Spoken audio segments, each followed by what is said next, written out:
This is Smithy.tv.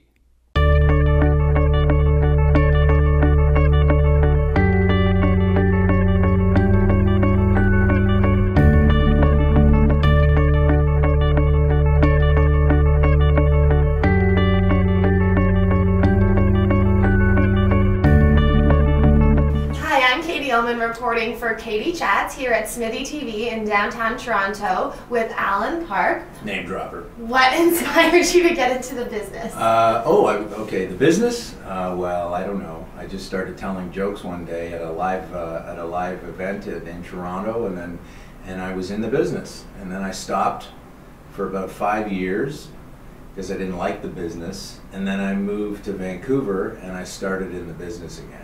Doing the same. It's like a habit more than a career. Yeah. And how have you enjoyed your time on Royal Canadian Air Force?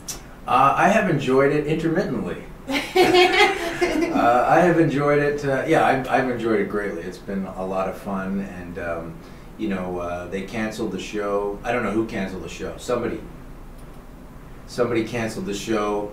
Somebody sat down and went, well, this is hitting a lot of newer, younger demographics, and the ratings are really high. Let's get rid of it. So I don't understand how this business works, but we do come back for an annual show. That might have been why you noticed me. I don't know. And so that's fun. We get to go and do that, and then you still get to do other things in your career instead of being nailed down to a series, so it's fun. And you're really well known for your impressions of Kevin Federline and Barack Obama and a lot of political figures.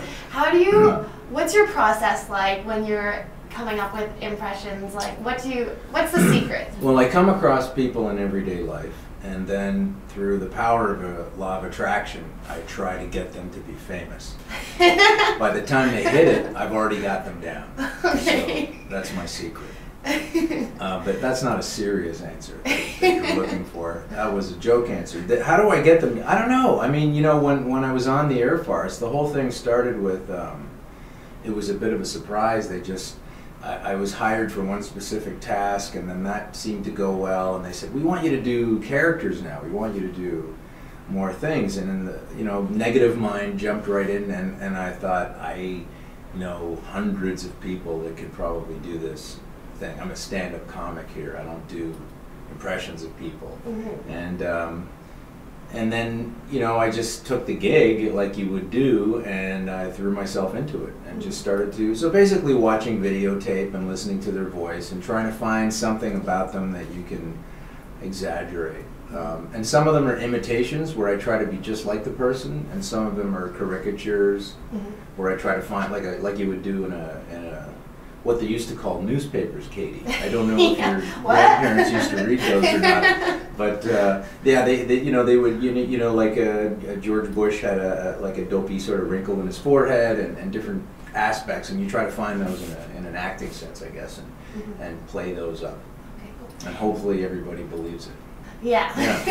And something that I really respect about stand-up comics is their craft, and all the time that kind of goes into the jokes and then reworking them. Mm-hmm. What's your process like, and how do you choose what's funny and what's not, and what's the secret there as well? You're asking the wrong person. I don't have any secrets. I mean, everybody's got a different methodology, I mean, and mine sort of has rotated over time. Like what I first started to do when I first started stand-up was I would just go up and rant about things that were bothering me, and I would record the rants with an audio recorder and then transcribe that later, and somehow in the performance the crowd would laugh at things, and then once I made the transcription I would then sort of highlight where the laughs were, and then get rid of everything that didn't have highlighting, and then just break it down into smaller things, and then try to memorize that. Mm-hmm. Of course, it wouldn't be perfect, and then that would get new material, and it just kept rolling.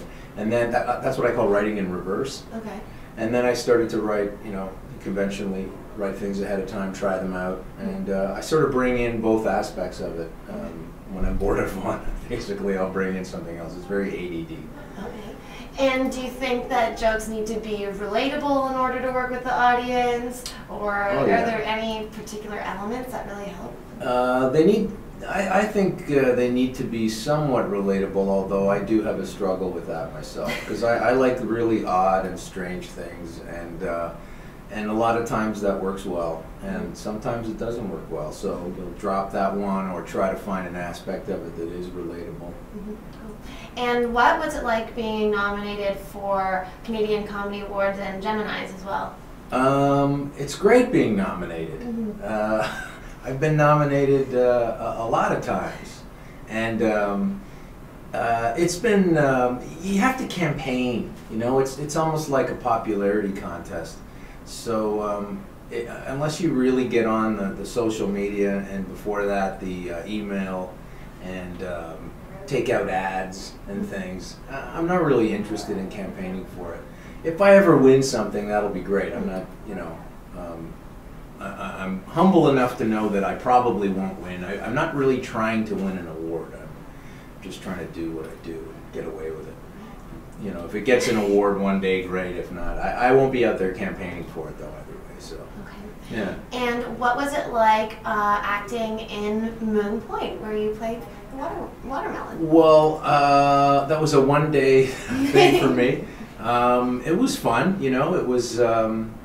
There's not a lot of when you know you're going to be playing a gigantic piece of fruit. You know, used to be it was an underwear commercial, but in Moon Point it was fun. It was one day, and I had a great time working with the different people on the show. I'd like to do more of that kind of thing. Art Hindle was there, and then Jessica Holmes was there too, who was on Air Farce, and I hadn't seen her in a year or two at that point, and that was kind of interesting. And yeah, I liked it. It was a little bittersweet for me though, because my original shoot date was something that I couldn't do, something else. There was a conflict there schedule-wise, and so I lost a larger part to someone else, and then had to settle for a watermelon piece. Yeah. Okay. So it was still fun. I was glad to do something, but you know. Well, I saw it and you did a really good job. So congratulations. Thank you. Yes, I sent a letter to the Watermelon Marketing Board, and if they ever need a mascot, I'm kind of at the top of the list. So hopefully that'll work out. Yeah. And other than the watermelon mascot job, what are your goals for the future? My goals for the future, well, I've been threatening to drop more podcasts. I want to do that. I've been trying to get a format together that I enjoy. My manager was riding me pretty hard to get one done, and so I did, you know, 2 of them, and then I didn't drop another one for a long time, and he said, what is going on? These were great, why don't you do more? And I said, well, I wanted to go out when I was on the top of my game. And he said, you're not at the top of your game. So I'm trying to do more. I'm trying to get more writing done. I'd like to do some more stand-up work in larger venues. Yeah. And where is the best place to find out more information on you and to follow all of your exciting projects online? Well, you could go to, I guess not really Twitter. I do post there, and then Facebook as well. And I'm currently, I don't have a website at this time, but I'm represented at diamondfield.com. Awesome. And not to brag, but they do have a .com. They were able to avoid the .org. Purgatory of entertainment websites. And yeah, a little clout there is nice to have. And so yeah, you can find me there. I'm at Alan Comic. No, sorry. Yeah, at Alan Comic at you know, on Twitter. And I tweet about things, and they're not all jokes. You know, they're political commentary things that are, you don't have a lot of time. You don't have a lot of space there. But I like to do that, and then that goes on Facebook automatically. And so you can find me there, contact me in either one of those 2 ways. Perfect. Please don't phone me in my home. Okay. I don't like when people know my number. All right. Yeah. Okay, well, thank you so much. Thank you. Congratulations on all of your success. Thank and I you, look forward Katie. to seeing you again in the future. All right, cheers. I hope to come back. Thank you. Take care. Thanks. I'm Katie Ullman reporting for Katie Chats here at Smithy TV in downtown Toronto.